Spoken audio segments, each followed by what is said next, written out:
Ron Smith. I'm Larry Mosqueda, and I work with the Olympia Movement Justice and Peace, which is one of the sponsors for this tonight's program. The other sponsor is the Rachel Corrie Foundation. And so there was a program here about 3 weeks ago, almost 3 weeks ago, on Gaza, and still going on. There's a truce right now, and Ron can talk about the implications for that. So I want to introduce Ron Smith, who's earned his PhD from the University of Washington about 5 years ago. He's also a former Evergreen student for about 15 years ago. Wow. And now teaches at Bucknell University in international relations. And so I've had Ron come to talk to my class several times when he was a graduate student. And he's, in my view, actually one of the most knowledgeable people about what's going on in Palestine, Gaza area. And he could talk for about 3 or 4 hours, but he's only going to talk tonight for about 50 minutes or an hour approximately, and then have questions and answers and discussion about what's going on. And so Ron is just in Gaza in June, and that's his 4th trip to Gaza. And so it's not just as a amateur going over there. This is what he does professionally. He works at does research and publishes about what's going on. So this is an excellent opportunity for us to get this information. So with that, I want to introduce Dr. Ron Smith and let you talk about what's going on in Gaza. Update, thanks. Thank you all. Thank you all so much, and thank you, Dr. Mosqueda, for introducing me, and thank you all for having me. I feel very honored to be here and speak with you. And I know that Olympia is not the usual crowd, so I know that you all have a bit more background and a bit more information than most people do. So I'm hoping I'll be able to give you some information that's a little bit something new and something useful to you as we talk about the current situation there.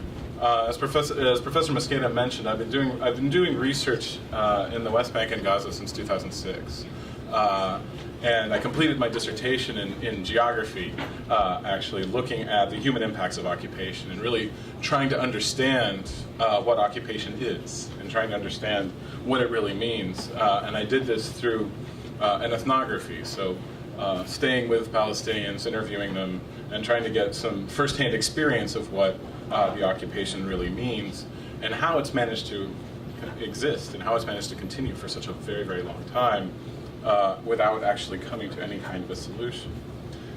So what I thought I'd do today is, I imagine many of you have heard of Facebook and Twitter. So I'm not going to give you a Facebook and Twitter update on Gaza. I figure you guys are probably as well informed as I am. Maybe I have different Facebook friends than you do, but I can. I figure there's ways to get sort of up-to-the-minute information, which you can get from people who are actually there now, which I think is a much better source than someone like me. But what I can do is I can give you a little bit of context, and I can share with you a little bit of my research, and I can explain to you why I keep going to Gaza. It's not an easy thing to do, but why am I spending so much time going to this place, and then trying to understand really the implications of the research that I'm doing at a time like now, which I think is actually vitally important that we understand sort of the context without just looking at the images. I mean, you can look at television, you can look at all the media sources, you see the blood, you see the gore, you see the violence, and it's important to understand these and process these images the best we can. But we also have to have some kind of a political context to understand what these images really mean. So one of the questions I think we can start with is, why now? Right? Why do we have this massive invasion, this massive incursion into Gaza? Why 2014? Why the summer of 2014? And I want to start by sort of challenging some of the mythology around what this is really about. I think much of the media has presented this as a battle between Hamas and Israel. Right, Israel and Hamas, and they're portraying it as a response to the murder of 3 Israeli teenagers, 3 right-wing religious teenagers who were killed in the West Bank earlier in the summer. And often when you read media reports, this is where the timeline begins. It starts with this and then brings you right up to the present day. I think it's a problematic timeline for a few reasons. Now, perhaps the most important of these reasons is that we know, many of us, I was actually in the West Bank and Gaza at the time, we knew that Hamas didn't do it. And we know now, even the Israeli military is admitting that Hamas didn't do it. Hamas was not responsible for the murder of these teenagers. And we also knew, we knew pretty well that the Israeli military knew that as well, right? Certainly if someone like me knows it, the Israeli intelligence knows it, right? So it was, I will say this, I'll say it was deeply unlikely that Hamas would have done this. It wouldn't have served any purpose for them. So to point at this massive invasion, which, as we know, resulted in over 1,800 Palestinians, mostly civilians, killed. To say this is a result of the murder of these 3 teenagers it's not only wrong, but it's ahistorical and apolitical. It doesn't really look at what the major concerns are. And so I think if we're going to talk about a timeline, and I actually started this talk with a timeline that went all the way back to 1947, but I figured, you guys can take a class. You don't need me to do all that. But I think if we want to start the timeline, a much more reasonable beginning for the timeline were 2 events that occurred this summer. One was the killing of 2 Palestinian teenagers in a village called Beitunia. These were 2 nonviolent demonstrators that were shot by Israeli snipers with live fire. Now, this made a small amount of press in the US, but Israel's response was to first say that this was Hollywood. This was Netanyahu, the current prime minister of Israel. This was his explanation. This was Hollywood. These teenagers had been fabricated. There was no murder. There was no live fire being used at this demonstration. And the Israeli military's response to this was to confiscate all of the video cameras that Palestinian business owners had set up in the area of Beitunia, and one of which had actually recorded the shooting of these 2 young men. So this was really the beginning of the frustration, the sort of boiling over of frustration that you're seeing throughout Palestine right now. At the same time, the other major event that occurred was the unity government. And this was yet another, one of many attempts that Hamas and Fatah, as you guys probably know, Hamas and Fatah are the 2 largest Palestinian political parties, yes? So Fatah being the secular pro-Western is what I call them, the secular pro-Western party. And Hamas being an Islamist party, a party that believes in the sort of merging of Islam and politics.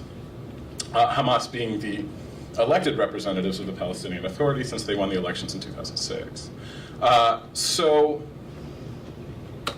Actually, while I was in Gaza, there were attempts to actually form this unity government, which was not going particularly well, but the Israelis were deeply upset about this idea, especially when John Kerry said that he would recognize a unity government, which is something the Israelis were not interested at all. The whole point was to isolate Hamas. And so the idea of creating this unity government was something that was the Israelis saw as extremely dangerous to the overall process of isolation that has been going on in Gaza in its current phase since 2007, but certainly it's been difficult to get in and out of Gaza for much longer than that. But this sort of created a threat for Israel in the sense that the entire justification for the siege was going to be undermined if you had a unity government that would actually be recognized by the European Union and the United States. So I think this is where we should really start in terms of our analysis of this summer's events. And again, we can go back further. One other point I'd like to make, and I think there are a lot of Jewish scholars who've written about this, certainly I saw it myself.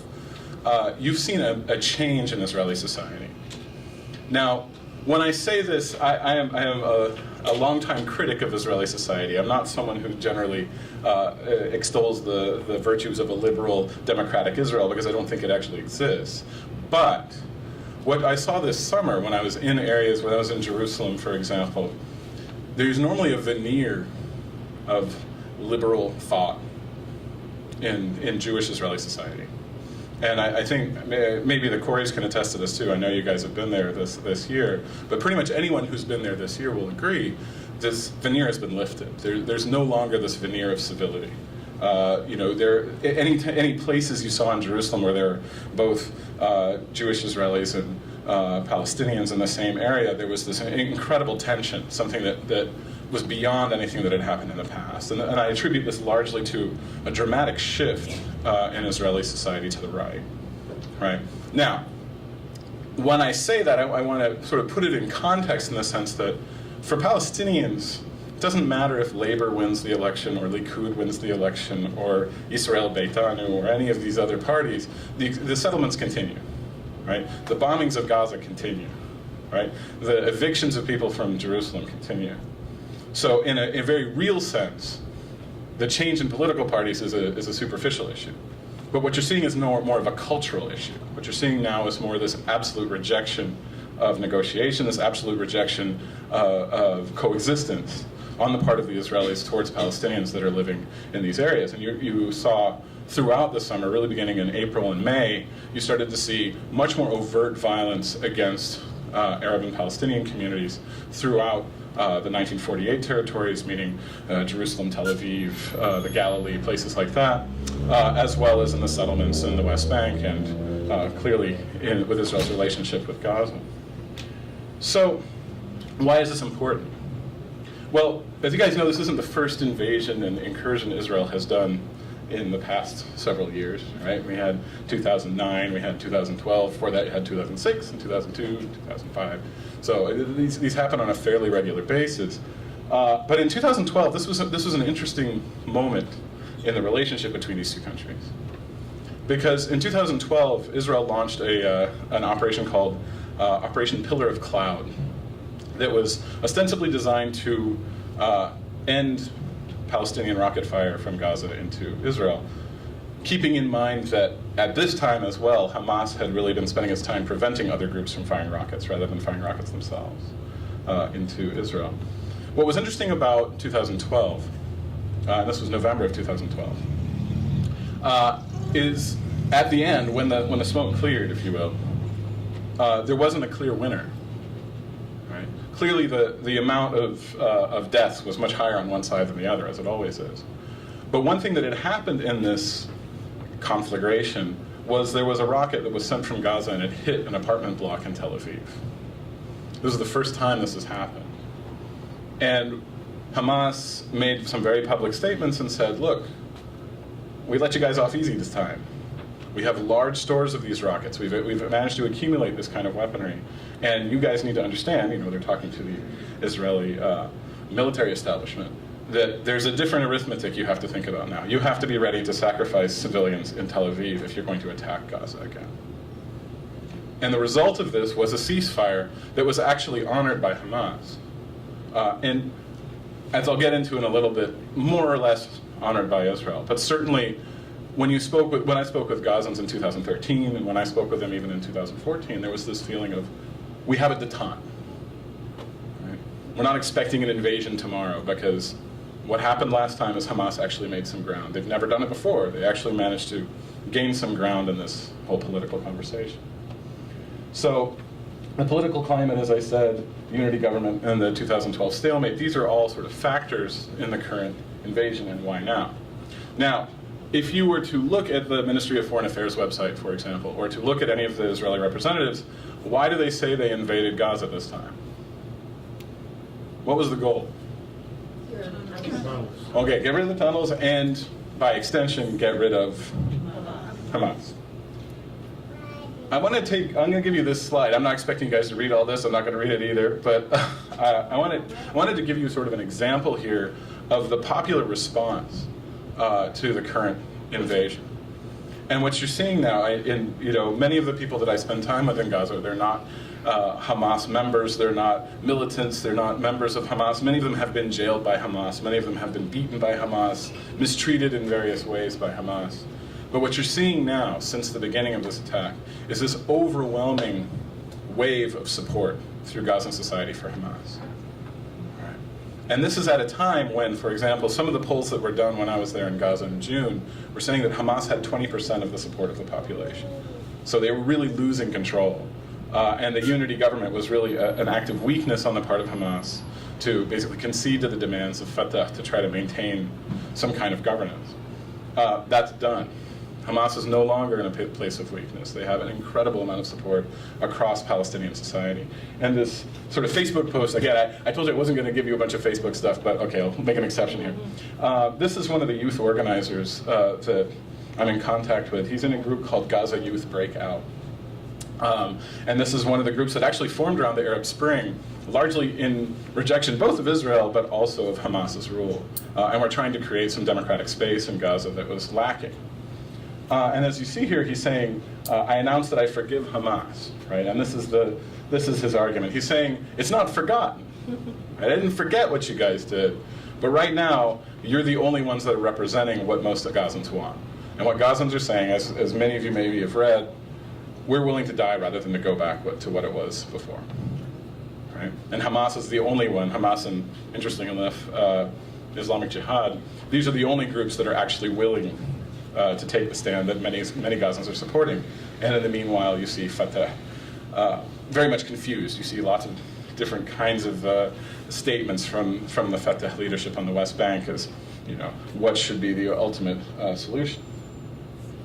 This is an image. I took many photos every time I go to Gaza, but this is sort of an image that I use in order to give you an idea of. The siege represents a shortage of everything. There's a shortage of everything, but Gazans tend to be fairly resourceful, and they come up with all kinds of solutions.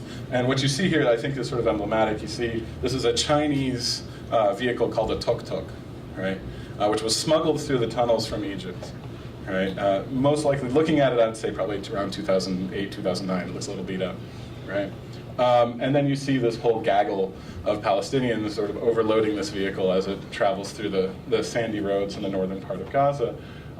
So Palestinians have consistently figured out ways to deal with the overall political situation, which is very much one of abandonment. And I think Gazans are very, very cognizant of the fact that they've been abandoned by the West, and they've been abandoned by the international community. Right? When you talk to Gazans, they're not shy about telling you this. And they're constantly asking you, why are you letting this happen to us? Why are they doing this to us? Why are you helping them do this to us? And it's a question that gets more and more difficult to answer. So one of the things I want us to think about then is when we think about these invasions, 2009, 2012, 2014, you can't think about the invasion without thinking about the siege. The invasion is not separate from the siege. It's part of the same overall project. It's part of the same overall practice. And we can think about this in sort of general terms. It's collective punishment, right? If you bomb a bunch of civilian areas, right, you're not actually achieving a direct political goal in this way, right? If you attack civilians, I mean, I think Evo Morales put it the best by saying this is terrorism, right? Israel is a terrorist state because what they're doing is by attacking a civilian population to achieve political ends. That's the definition of terrorism, right? And that's very much what's going on. So you have this process of collective punishment, which is a war crime, right? And it's a crime against humanity to engage in collective punishment. So siege and occupation in general is the punishment of Palestinians in general for political goals. And one of the things that I'll talk about through this talk is that while everyone is targeted by these policies, there are certain groups that suffer disproportionately. Right? There are certain folks that suffer disproportionately from these policies, and I'll go into some detail. And these people are vitally important to the overall health of Gaza. So one group is fishers, and one group are farmers. Right? These are the folks that are in the line of fire every day. Right? And I think, and one of the reasons why I want you to think of this invasion not as sort of a dramatic moment which is separate from the daily life of Gazans, but rather sort of a change in scale of violence, right? Is, for example, when I stay in Gaza, I stay in a building, I hope it's still there actually, but I stay in a building right by the Gazan port called Abu Kalyon. And you can open the windows and see the port and see the fishers coming in and out. And every morning you wake up around 5:30 and you hear this explosion, thunder. Well, it's summer, there's no thunder. Right? These are 50 caliber guns that are being fired off of Israeli boats against the fishermen. Right? Every morning. This is not a rare occurrence. It's so common that when you talk to Palestinians about it, they don't even hear it. Right? That's just normal. Yeah, they're firing again. Yeah. Right? That happens all the time. Unfortunately, the fishers themselves can't be so blasé about it because they're the ones who are actually being shot by it. Their boats are being destroyed. They're being arrested. This kind of thing. So this kind of violence is ongoing. It's constant. And it's really a hallmark of the siege. And then farmers as well. Farmers are also directly in the line of fire. And I think one of the things, without being overly dramatic, I think some of these are some of the most courageous people that you'll find in Gaza, because what they're doing is, they're trying to create a livelihood, but they're also creating vital nutritional goods that are desperately needed by Gazans, particularly when they can't get food from the West Bank or from other countries without great difficulty. So the people that are fishing, I mean, you can actually talk about the protein that they're bringing into the Gazan economy. Right? When you talk about the farmers, you can actually talk about the other kinds of nutrients that they're actually bringing in under great duress. One point I'd like to make is there's been a few articles around talking about, and it's kind of washed out here. I don't know if you guys can see this. This is a gas rig, all right, a natural gas drilling rig. And again, you can see this. You can see this from the coast. Like pretty much anywhere you are on the coast of Gaza, you can see there's two of these. These are called the Marine 1 and Marine 2 gas platforms. They were built by BP in collaboration with the Israelis and ostensibly the Palestinian Authority at the time, around 1999-2000. And so there's been a few articles that have been passed around. They're saying, the real reasons for the invasion is trying to grab Gaza's gas. While I have no doubt that Israel is trying to grab Gaza's gas, there's no question about that. To say that these kinds of invasions really can revolve around one natural resource, I think is a problematic analysis.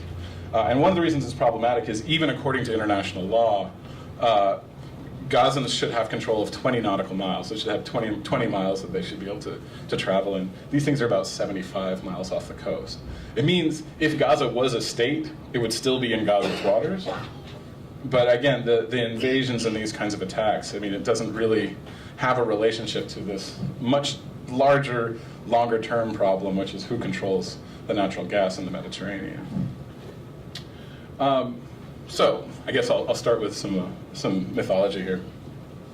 Another point you guys may have heard is this whole debate of whether Gaza is occupied. Right? Is Gaza occupied? And the official Israeli position, and it has been ever since 2006, is that Gaza is not occupied, it's a hostile entity. And therefore, the rules of international law and the rules of occupation don't apply to Israel because they're not actually occupying it. The problem with this is Israel's never actually acknowledged that it's occupied anywhere. Right? So according to Israel, the West Bank's not occupied, Jerusalem's not occupied, the Jalan, the area with Syria, that's not occupied, Gaza's not occupied. So for them to make this kind of distinction is, again, rather problematic. And the reason that Israel says they're not occupying Gaza is because they're not transferring populations into Gaza, meaning they don't have any settlements there. Right? Well, the thing about this is there are rules, there is sort of a set of laws in international law talking about occupation. Right? Occupation is legal. You can occupy another place. There's various reasons you can use to occupy a place if you want to. One of the major concerns in the rule of occupation is you're not allowed to transfer populations. Okay, so why don't you want to transfer populations? Well, what do you call the transfer of populations? It's ethnic cleansing, right? This is what is considered under international law. So if you're either pushing people out or bringing people in, right, this is considered ethnic cleansing, and it's again considered a heinous violation of human rights law and a war crime. So Israel's explanation for why Gaza is not occupied is they're saying we're actually obeying this one law in international occupation law in Gaza, which we're not obeying anywhere else. So therefore, we don't occupy Gaza anymore. It's a very it's a problematic argument, right? Good. And certainly when you're in Gaza, I mean, it looks like it's occupied, right? The military's everywhere, constantly being watched. All the borders are controlled, right? There's constant surveillance, and who controls what goes in and out? Israel does. Right? So to call this a non-occupied territory, again, is problematic logic. So why is Israel trying so hard not to be an occupier? Right? Why at least in terms of language, are they insisting that they're not occupying these territories? Now, we know that Israel occupied Gaza, the West Bank, Jerusalem, and Sinai in 1967. And again, you can talk about occupation beginning before this time, but really 1967 is what the United Nations recognizes. This is the UN Resolution 242 says this was when the occupation began, and this is what Israel needs to abide by. It needs to remove itself from these areas in order to follow international law. So Israel maintains the occupation in these places. Now, here's the trick. If you occupy someplace, not only are you not allowed to engage in ethnic cleansing, right, which I think many of us can agree is probably not a good idea, but you're also required to maintain a normal life of the citizens living under occupation. Israel is. Now, we're going to come back to this point several times, but I think it's important to keep this in mind. When we talk about a normal life, this means all of the expectations that citizens of a country have in terms of how they're going to be treated. Israel is responsible, no one else. No other organization. Okay. So, what then are Israel's responsibilities? Well, first of all, you can't declare war on an occupied population. Right? You can engage in small police activities, in police actions, but you can't declare war, right? Because they're your population. You may not like it, but as long as you're occupying them, they're your population, you're responsible for them. You can't go to war with yourself. That's a problem. So you can't declare war on an occupied population. You have to maintain and improve all infrastructure. Right? That's part of the rule of occupation. And you're responsible for food, healthcare, housing, and you're the guarantor of human rights in that area. Now you start to see why Israel doesn't like to be called an occupier, because it comes with this whole set of responsibilities and rules, which are very much opposite to Israel's actual behavior in these areas. Okay. So, I'm gonna move us forward a little bit, because I want us to talk about now and why all this kind of stuff is important. This is an image I pulled from a website called The Funambulist. And what it does is it shows you one of the largest concerns that people have about Gaza is population density. Right? So the refugee camps in Gaza, as Sarah Royce pointed out, these are the most highly densely populated places on Earth. Right? And so when I say that, I'm saying, for example, in Ashati camp, it's about 148,000 people per square kilometer. And this is a massive number of people in a very tiny place. And so when you go to these camps, you see all of these high-rise buildings, well, high-rise in refugee camp terms, 5 stories, 6 stories tall. And actually, if you were just to walk through the streets, you wouldn't actually be able to conceptualize how many people are actually in this place. It's only when you understand that in each one of the rooms, right, these are 3 meter by 3 meter rooms that were built by the UN, each one of these rooms has 8 to 10 people in it. Right? So when people go to sleep, for example, they lay their little twin-size mattresses down, in a row like this, and then there's a couple on the side, and every centimeter of floor space is taken up. And some people, they're actually lying on top of each other in some places. So this is an incredible amount of population density. What's happened is Israel likes zones. They're constantly delineating no-go zones and danger zones and bad zones and this kind of thing. What happened was with the current invasion, Israel has said that there's a 3-kilometer no-go zone around Gaza. And of course, it's on the Gazan side, not the Israeli side. So what this means then is you have this massive influx of people. At this point, it's about 500,000 Gazans, which is, depending on the math you're using, it's around 27% of Gazans are now displaced. They don't have a home. So where do they go? Right? They go into the areas that are not the no-go zones, they're the go zones, right? And what they're doing is they're increasing the population density, right? So it's getting much higher, right? So now you're not talking about 10 people in a room, now you're talking about 15, 20, 30, all packed into the same room, the room that was too small to begin with, right? So this population density problem that you have. The issue about this is this began before the invasion did. One of the points, and again, like I said, I had this whole very complicated timeline, but then I decided it was too much. But one of the things that's problematic about this is, we talk about Israel and Israel's relationship to Gaza. Well, there's another country that has a border with Gaza, right? And that's Egypt. Right? Okay. Well, Egypt has a very complex relationship with Gaza, and throughout Hosni Mubarak's dictatorship in Egypt, they had a very complicated relationship with Gaza. It was not a particularly friendly one. But there were certain things that were let slide, and one of the things that was let slide were these tunnels. So the tunnels were built by Gazans under the southern border, and at one point there were 3,000 tunnels connecting southern Rafah with the Egyptian side, of Rafah, where all kinds of goods were going through. You saw refrigerators, you saw cars. I remember actually when I went with the Corys in 2009. When we had arrived, there was this public announcement that they'd brought their first Fiat through the tunnels. And when we left, they'd brought their first Yukon. So, they were pretty excited about this stuff, and it became a huge part of the economy. It actually completely distorted the Gazan economy by bringing all these goods in, but it was necessary. Right? It was because of the incredible closures the Israelis had put on the Gaza Strip. These tunnels were absolutely necessary, and Egypt wasn't going to violate the Camp David Accords with Israel by allowing this stuff overground. So, again, this is part of the resourcefulness. We're talking about all kinds of things coming through the tunnels. With this tunnel economy came jobs. And after a while, the tunnels became the largest employer in Gaza. Right? The tunnels themselves, and then all of the related economic activity, all the shops that ran, all the gas stations that were running with smuggled fuel, like all this different stuff was happening, and it would actually increased the wealth of Gazans to the point of where at one point the average wealth in Gaza was higher than it was in Area C on the West Bank. So, I mean, there was a dramatic improvement, still in a bad place, certainly, but there was an improvement in the economy because of these tunnels. With the closure of the tunnels, all the jobs have disappeared. And over time, the jobs have just gone away. And so now, when I was in Gaza in June, you were seeing all these trucks carrying people's goods. They were moving back into their parents' house.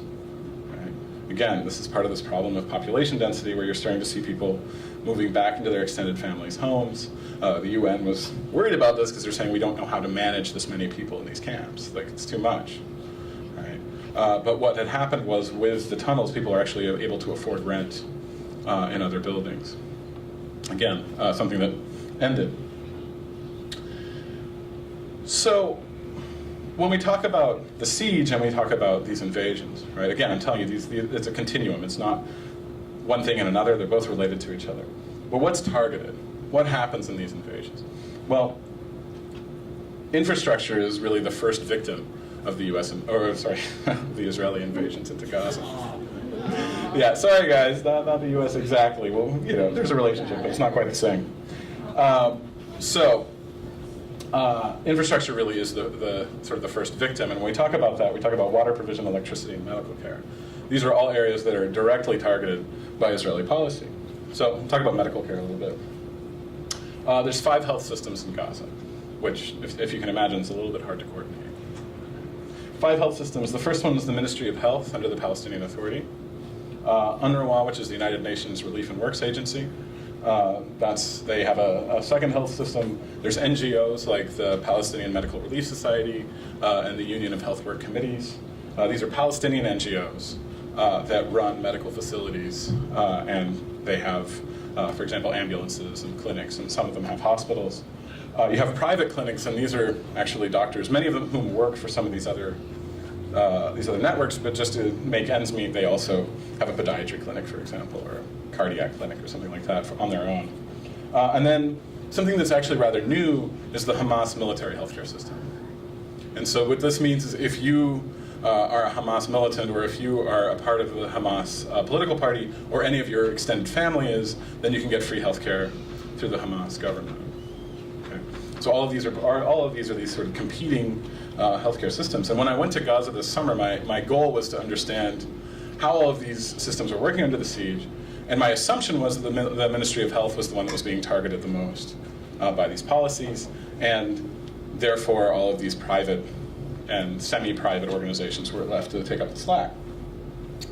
What I found instead is that all of these systems are under siege. All of these systems are suffering from shortages. There are some that are specifically targeted. The Ministry of Health is definitely targeted. They ask for something, for example, an X-ray tube or a sonogram machine. They're not getting it. Okay? And you can send it to Israel to get into Gaza. It's going to sit on the port, and it may be there for 6 months, it may be there for a year, maybe there for 2 years. Right? And this is not an accident of bureaucracy. This is the Ministry of Health wants it, so they don't get it, right? Because the Ministry of Health is in some way related to Hamas. The United Nations is has the most effective evasion of siege. What this means is the main limitation for the UN is they don't have money, and that's a very strange statement to make, right? They don't have money. They're the UN. But there's been a lack of donations to Gaza, particularly since the Arab Spring and everything was happening with Syria. Much more of the donors are interested in Syria now. So there's a major shortfall in money with the UN, and you're seeing this in terms of their ability to provide services in Gaza. The UN's interesting because they only do primary care. Do you guys know what primary care is? Primary care are the clinics that you go to. These are sort of the low-level doctor's visits that you'll do. You can get vaccinations. For example, you can get prenatal checkups. You can get postnatal checkups, things like that. Sort of lower-level problems. And anything more serious has to be then sent to, for example, secondary and tertiary care, which are hospitals and then specialized centers. So there's major budget shortfalls based on donor aid. They're officially apolitical. So what this means is, I don't know if you guys saw, there was one of the representatives of UNRWA actually broke down while he was talking about the impacts of the Israeli attacks on the UNRWA facilities. You know, that's a big no-no for UNRWA. You're not supposed to do that. You're not supposed to blame anybody. You're supposed to say that, clinics were bombed, right? Like, it's hard to get medicine, but no, not much further than that. And they have severe challenges in delivering aid, and they have some serious problems with efficiency. So they have this very complicated relationship with most Gazans. Then you have the Ministry of Health, the MOH. This is the party with the ultimate responsibility for healthcare, or is it? Now, I just told you guys, someone's responsible for the well-being of Palestinians in Gaza. Who is it? It's Israel, right? It's Israel. The Ministry of Health is part of the Palestinian Authority. And the Palestinian Authority, through the Oslo Accords, is supposed to take care of Palestinians, but they're unable to do so. They were never designed to do so. They're doomed to fail in any of these aspects of healthcare provision, for example. Because they just don't have the capacity, they don't have the money, they don't have the resources, and to be quite honest, they shouldn't be doing it in the first place. Right? It's Israel's responsibility.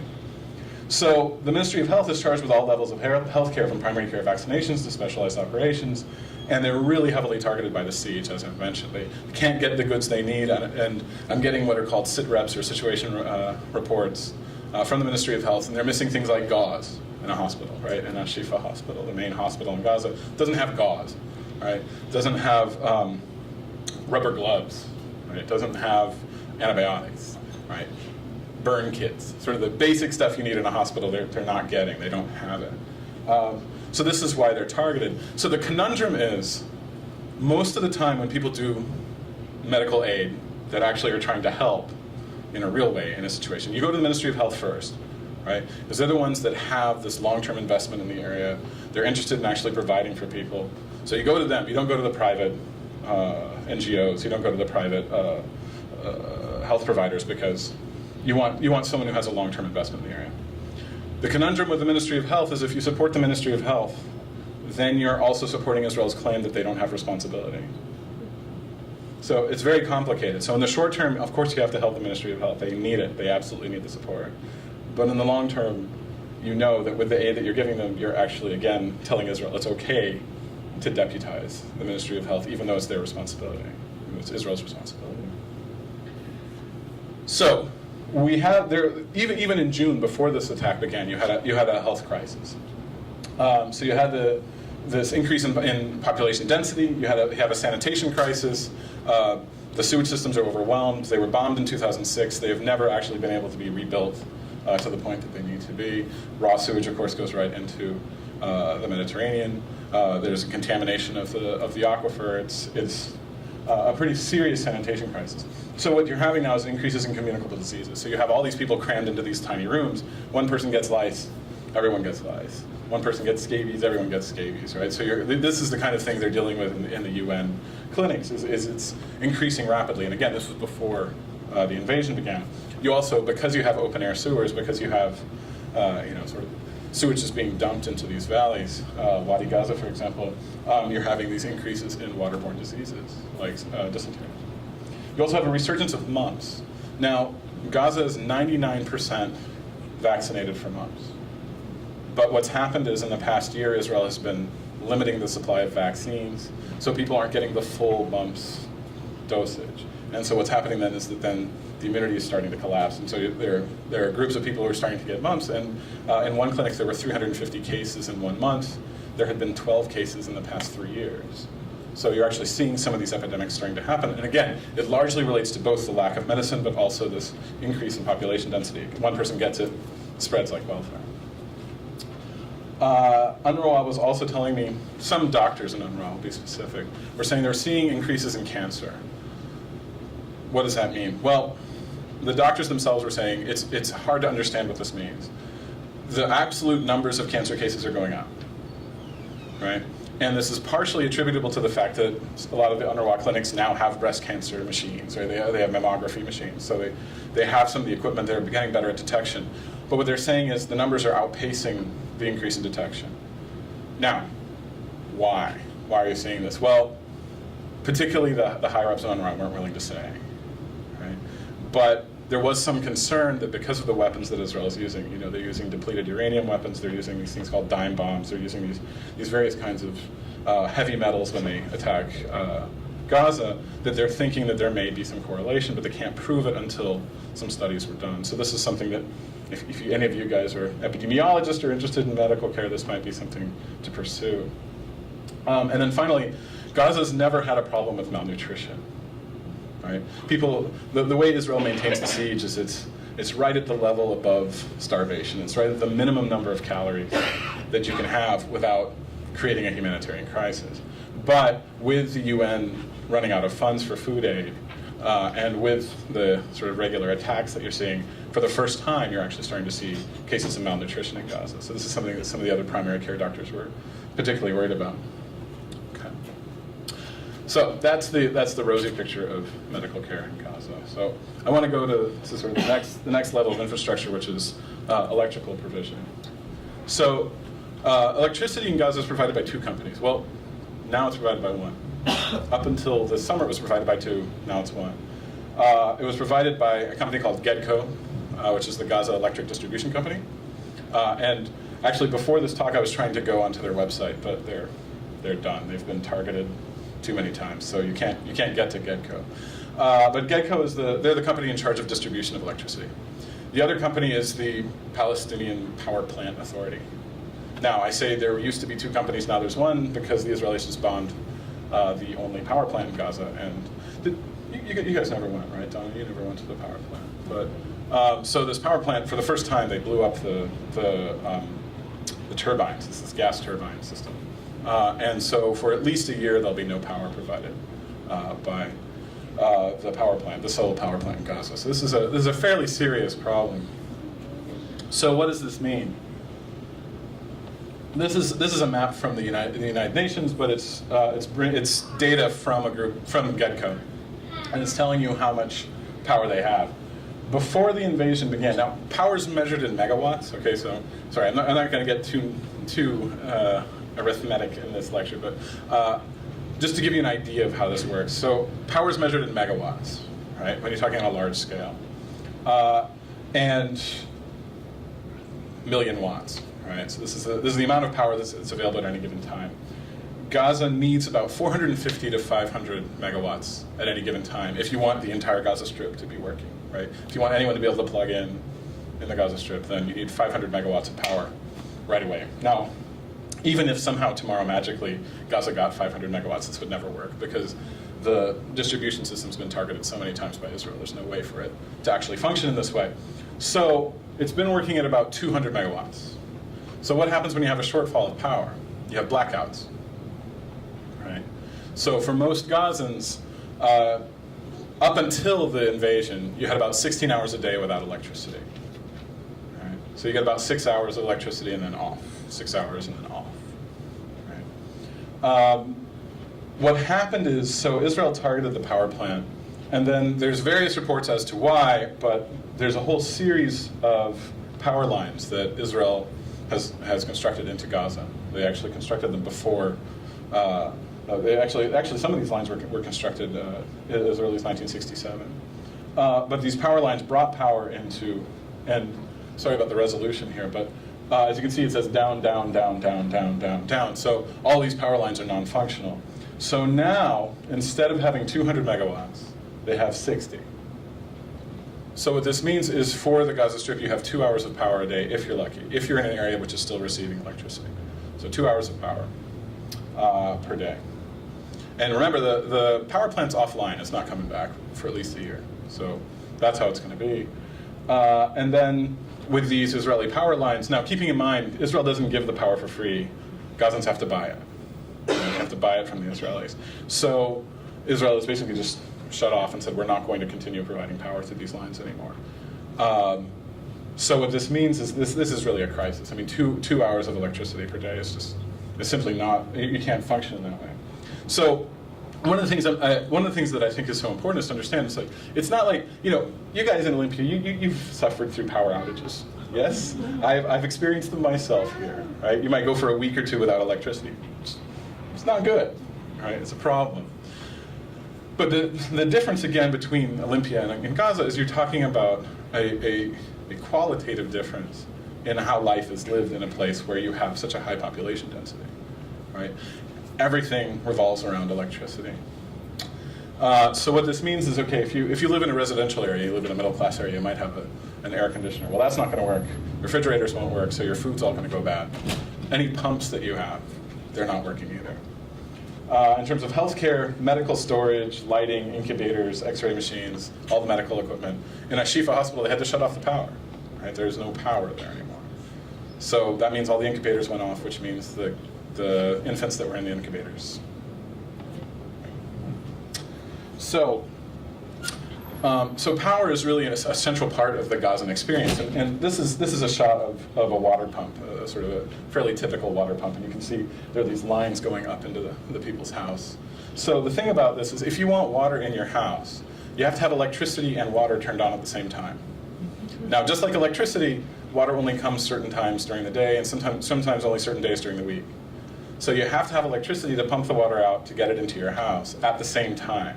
Now, if you only have electricity 2 hours a day, what are the chances of those two overlapping? Pretty low, right? So this is one of the reasons why now, for example, in some of the UNRWA shelters, people are getting 3 liters of water per day. Right? That's nothing. That's the WHO standard is 100 liters of water per day, so 3.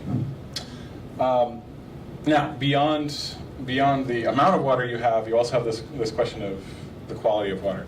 The UN released a report said, will Gaza be livable by 2020? And their answer actually was no. And the reason for this largely was because of water contamination.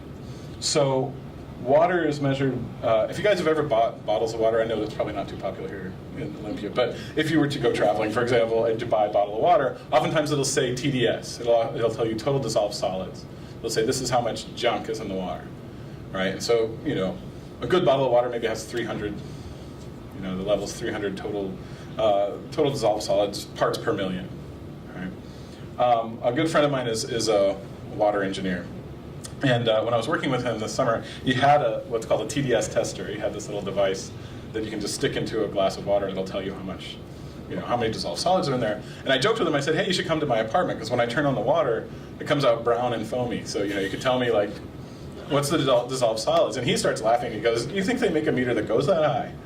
Like, seawater is 15,000 to 20,000. The aquifer under Gaza City itself is about 13,000 parts per million. So it's essentially seawater, but a lot of it's poop. So that makes it a little bit worse than seawater. So it's not drinkable, right? So it's contaminated with seawater, sewage, and agricultural waste. And this is largely because there's a lack of sewage infrastructure, which creates more contamination. So a lot of the different international groups are promoting desalination. But desalination is complicated. You guys know what desalination is, right? It's where you take, generally seawater, you run it through a bunch of pumps that pump it through some very, very, very small filters, like molecular-sized filters. And then you get clean water on the other side. Again, here's the problem. What do you need in order to make a desalination plant work? Great, yeah, great, yeah, exactly right. So you need a lot of electricity, not a little bit. You need a lot. It needs to be continuous. It can't be interrupted.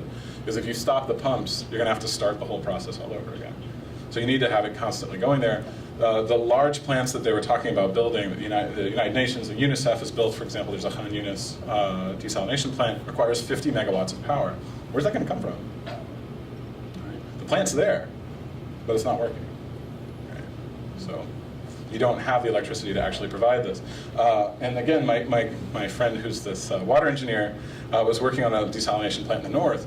And the problem is you have all of these different international organizations sort of fighting over what to do, with the money. How do you build this plant? So he actually designed and built, with the support of these organizations, they built a desalination plant. But what they're saying is, okay, look, the water comes out, and it actually is about 200 parts per million TDS. It's great. It's very good quality water. Actually, maybe a little too low in terms of dissolved solids.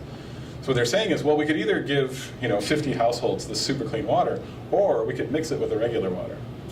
So that's what they do. So they mix it with the regular water, and what it does is it sort of increases the quality of the overall water network a little bit, but not enough to actually meet world standards of water quality. So he was a little upset about that.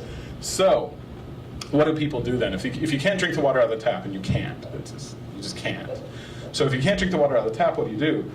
You buy water in bottles, but then you also have these small-scale desalinators who come, and they bring these tanker trucks, and the tanker trucks are full of desalinated water. So what they do is they don't take water from the ocean; they take the water from the aquifer, right? So they drill a well, they take the water out of the well. As we know, the water coming out of the well is filthy. They run it through a desalination plant, and then they fill up these tankers. Well, there's two problems with that. One is, when you desalinate, then you get this water that is incredibly salinated, right? You get the clean water, and then you get the wastewater. So what do you do with the wastewater? Well, you dump it back into the aquifer, right? So it actually makes the aquifer more contaminated.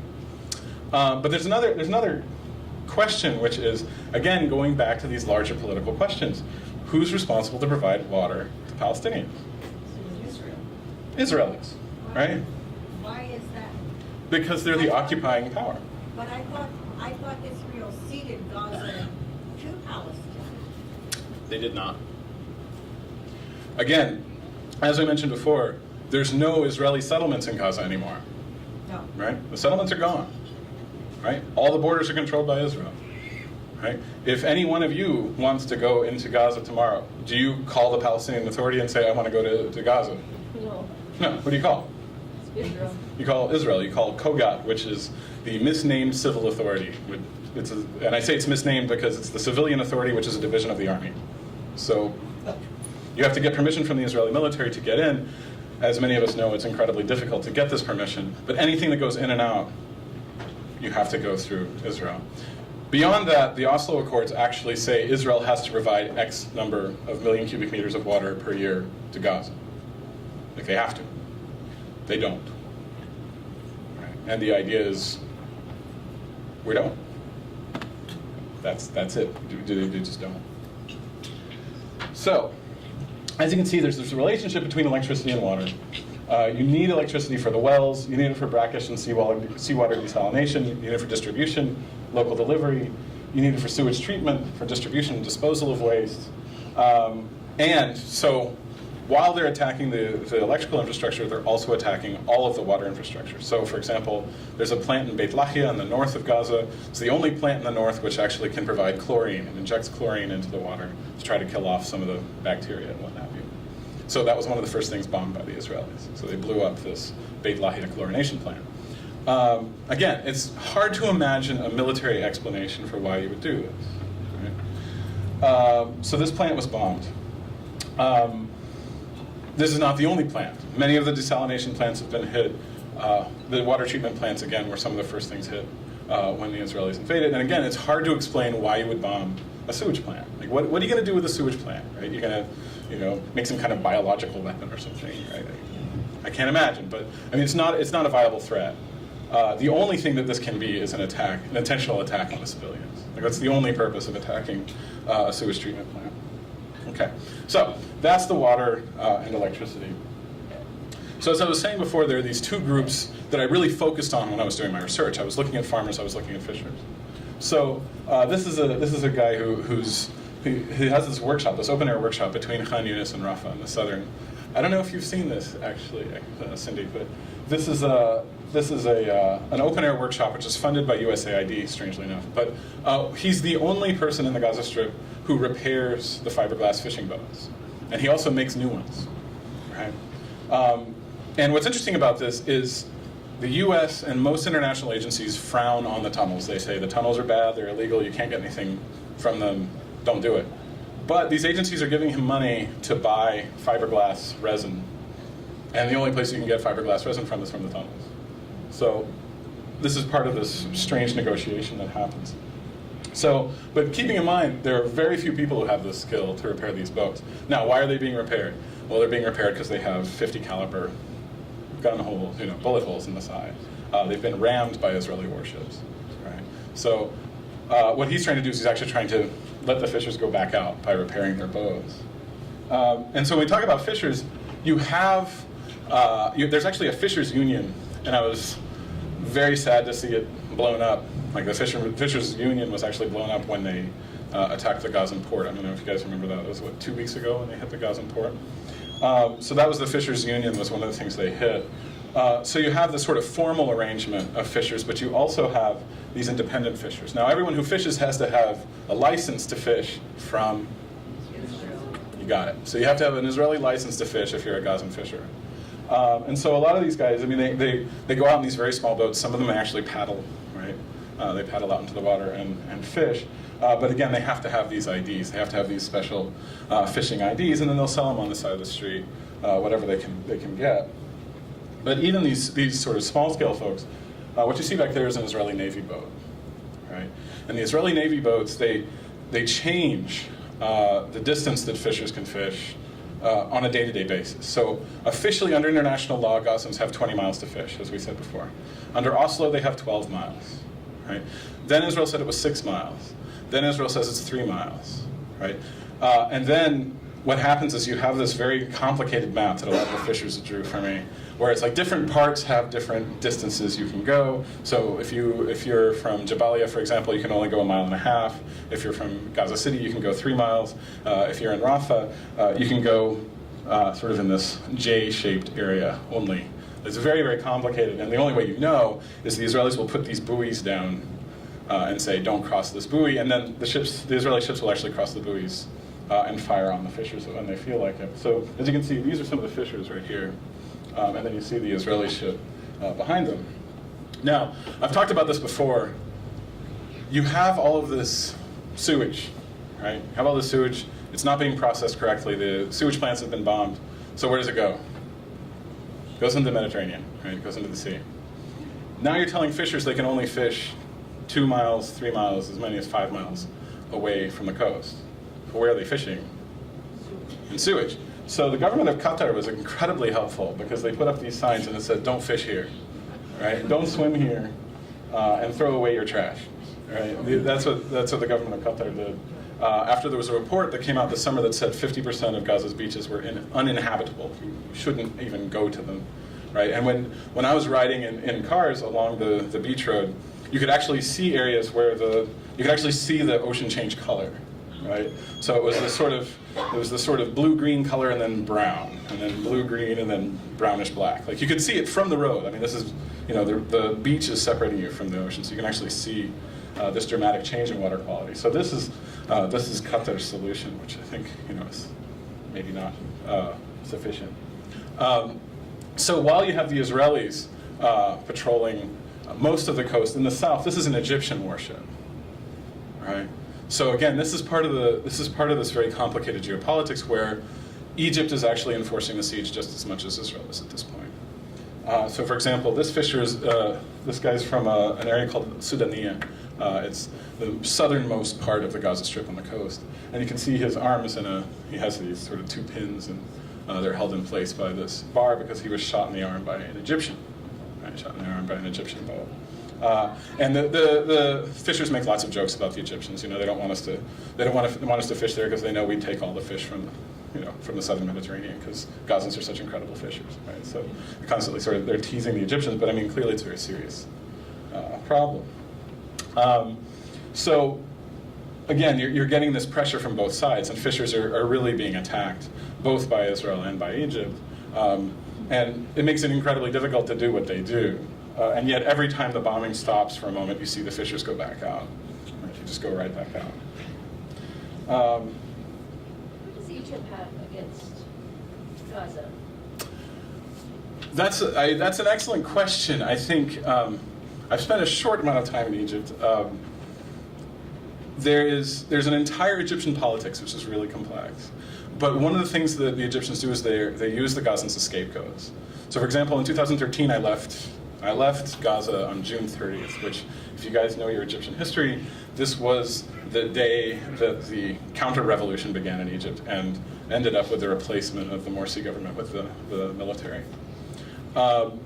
So throughout, you could see on Egyptian media, the Gazans are threatening the fatherland. The Gazan terrorists are coming and they're working with Al-Qaeda in the Sinai to threaten your livelihood. The Gazans want to create a caliphate in Egypt. The Gazans this, the Gazans that, the Gazans this. So it's this constant sort of propaganda against Gazans, and it works, right? So you even found, for example, if you talk to people in Egypt who were parts of the January 25th movement, the people who helped to overthrow Mubarak, many of the same people who were in those demonstrations trying to overthrow Mubarak have horribly nasty things to say about Gazans. Right? They're actually buying into the propaganda. It's hugely powerful, and it's very much in this nationalist rhetoric. The Gazans are the problem. The Gazans are the problem. And it's not so much that actually they create a problem, but it's incredibly convenient to blame all of Egypt's problems on the Gazans, right? Rather than Egyptian mismanagement. Right? This next image here, there we go. This next image here, this shows you the Gaza Strip before the invasion and the Gaza Strip today. Now, again, these are both maps from the UN Office of the Coordinator of Humanitarian Affairs, or OCHA. And what you see here is in this first map, you have this sort of pinkish strip. Right? And that is what's considered the no-go zone for Palestinians. You can't go into this area. Now there's lots of houses in this area, there's lots of farms in this area, and actually 30% of Gaza's arable land is in that area, right? So this puts an immense amount of pressure on Gazan farmers who are trying to make a living and also trying to provide enough food for Gazans by having this area off limits. Now it's 3 kilometers, right? So now you can see this much wider swath of Gaza. And so what this is doing is this is putting the majority of Gazan farmland off limits, right? Beyond the fact that, again, many of you maybe have seen this, neighborhoods like Shajaiya have been completely flattened. Areas in Beit Hanun, which is a city up in the north, you can see in this map, the entire city of Beit Hanun is in the no-go zone, right? You can see it right here. Right, so that entire city is now considered off limits. And so what this does is this puts an immense amount of, again, population pressure, but also pressure on agriculture. This next image, what this is showing you the farmlands that have been targeted by the Israelis. And the green are the areas that are still functioning, and the yellow are the areas that have been denuded, was the term the UN used. And they use satellite data to figure this out. And you can see these are very small plots of land. Some of these are family plots. Some of these are, just little. Some of them are areas, as I've seen in the past, where there used to be one of these 5-story houses. The Israelis blew it up, so they made it into a farm, right, in the middle of a neighborhood. So there are these little tiny farms. But so many of these farms have been destroyed. And again, you can see in this 3-kilometer area, there's a much greater concentration of yellow than further in. So again, these are the no-go zones, and what this map is showing you is it's actually showing you this was the area of Beit Hanun in 2003, and then 2008. And you can see again, just from the colors from the satellite information, by 2008 these areas have all gone fallow. Right? Some of them have actually desertified. They've become desert because there's no cultivation going on there, and there's no way to irrigate them. So you have these huge swaths of land that are off limits. Well, interestingly enough, what I've found over time is, while at the beginning, Gazans honored the no-go zone. They're saying, okay, we're not going to go there. There's some crazy non-violent demonstrators who would go and plant a flag and plant some turnips or something. Probably not turnips, but radishes definitely. Right? Radishes or potatoes or carrots or whatever, and then get shot at by the Israeli border guards and then run away. Right? So this was I actually know one of the guys who's the organizer in Beit Hanun, who does many of these kinds of demonstrations. But by and large, most Palestinians respected the no-go zone because they said, we don't want to get killed, right? We don't want to get shot. What was interesting is this is a shot I took leaving Gaza, and this is Erez. This is the this is the terminal that you use in the north to get into Israeli-controlled territory. And what you see here is you see all these camels. So like in June, people were basically saying, Israel didn't tell them you can go back to the no-go zone, right? But Gazan farmers were saying, we don't care, we're going to go.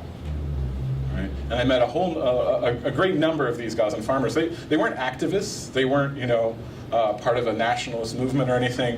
One of the guys I met, he needed heart surgery. The Israelis wouldn't let him get it. The Egyptians wouldn't let him get it. And he said, okay, I'm going to grow watermelons. So he goes right up to the fence, right up to the 100 meters from the wall, and plants a bunch of watermelons. Says, I'm going to die one way or the other, so I might as well die having delicious watermelons. So that's what he did. So there is this fascinating sort of spirit of resistance among farmers who aren't even organized necessarily into these organizations. They're just going and doing it, right? And they'll do it even though the land gets plowed. When I went to the watermelon farm I was describing to you, this was what we had to greet us, right? It's an Israeli tank right here on this observation post. And they were unhappy with the international there, I suspect. At least that's what the farmer told me, but he said, it's fine, stay here anyway. And you can see here, they're the last watermelons of the harvest. He was incredibly proud of his watermelons, and for good reason, they were good. Okay, so this is sort of the broad picture of the siege, and one of the reasons I'm telling this to you guys is there's a ceasefire now, right? So the bombing has stopped, but the problem is what happens now? And as we mentioned before, there are huge numbers of Gazans who are saying, we are not going back to the way it was before. We are not going back to the siege.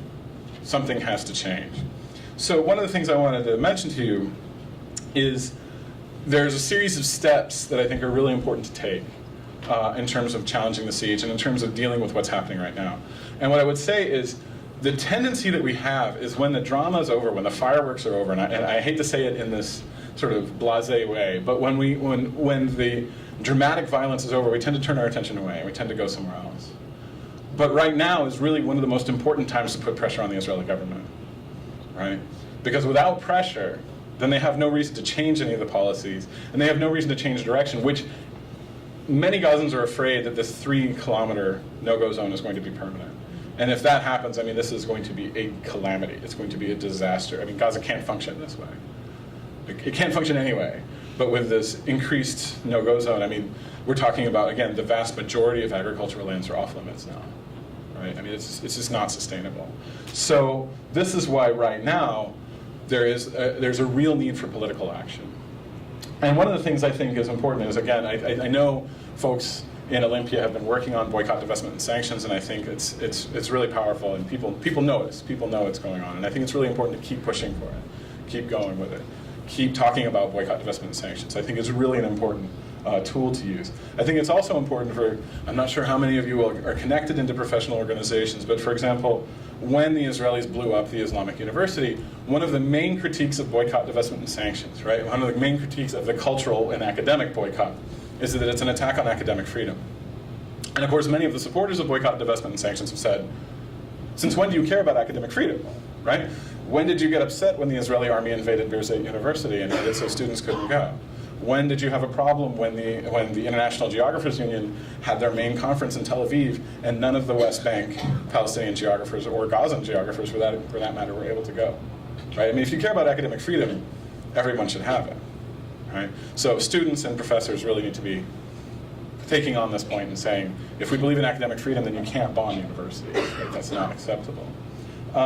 It's important for doctors and people in the medical field to start putting pressure, because Israel has, as we know, targeted the medical facilities in Gaza. It's really important to put pressure, and I know my wife, for one, back here, has written a letter to The Lancet, which is a medical journal which just got published, and in support of another letter written by Mads Gilbert, which was decrying the attacks on medical facilities. Same with schools, universities, clinics, hospitals, anything like that. The other side of this equation is that you need material support, right? So again, like I said, I'm getting these situation updates from the Ministry of Health, and they're telling me, we need this, we need this, we need this, we need this, we need X, Y, and Z. So it's really important to actually try to get some of this material to Gaza. And it's incredibly difficult, but it sounds like the Corey Foundation has managed a connection in order to get some sanitation supplies to where they need to go. So I think it's really important to support those efforts as well in any way that you can. So I've talked for a while. I'm happy to answer any questions if you have anything you want to know about. That's what I have for you today. Before we take questions,